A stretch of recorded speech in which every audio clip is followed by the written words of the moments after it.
gusto niya sa dik ko. Kung diskarte ang usapan malarito, kayang ganapan ng angas kada gig ko.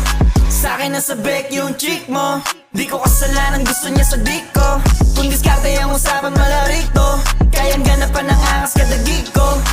Check sa block bada na to, alam nila karakas ko. Yung mga tagahanga mo, kita nila ang angas ko. Alam ko sa galawan mo, kung tunay kang kabakaso, isa ka din kalaban ko. Hindi ako nagyayabang, di kita ka-level, marunong magpigil. Basta pera ang usapan ay palagi tong gigil. Kahit sino ang kalaban ay kaya ako magrebel. Uunahan na kita, malaring perto maningin. Ngayon nag-alab na, samantalang ikaw may tulab ang inamag na. Puro hangin ka lang naman para kang kabag ka. Gato ang abang ka, mapapasabi ka na lang ng tiyago, tama na. Di ko pa ginagamit ang 100% sa aking mga sinasabi. Sadyang di lang makontento, pera na binabahagi mo. Magulang nagsustento kayo, huwag magsalita, hindi kailangan na komento mo.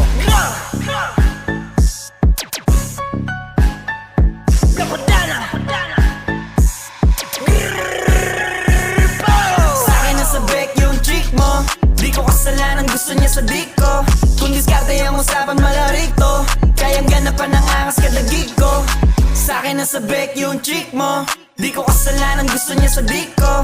Kung diskarte ang usapan malarito, kayang ganapan ng angas kada gig ko. Pangalawang bersikulo ng aking sinusulat, labis na gamit ko kumukulo, sila'y minulat. May sulab ang ginulat, dahil hindi kinulang. Sa letrang P na to para masabing na pangalan ko nilutan. Sa entablado masalong naging ganado, ang tanging mga kasalo kasama ko sa panalo. Nag-aalala na nga ako, di ko mahanap ka ba ko. Baka ka ba ko mapano, kaya ang dami nagbago. Mga pangako naglaho doon sa kabaho, nagtago ng iingi ng balato. Yung mga gago na talo, mga galaw ko planado, masintahin ng plakado. Matibay ang pagkapako, hindi nyo na matitibag.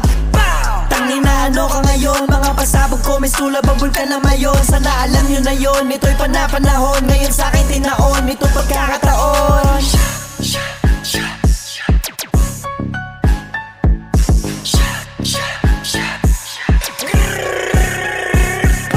Sa'kin nasa bek yung chick mo, di ko kasalanan gusto niya sa dik ko.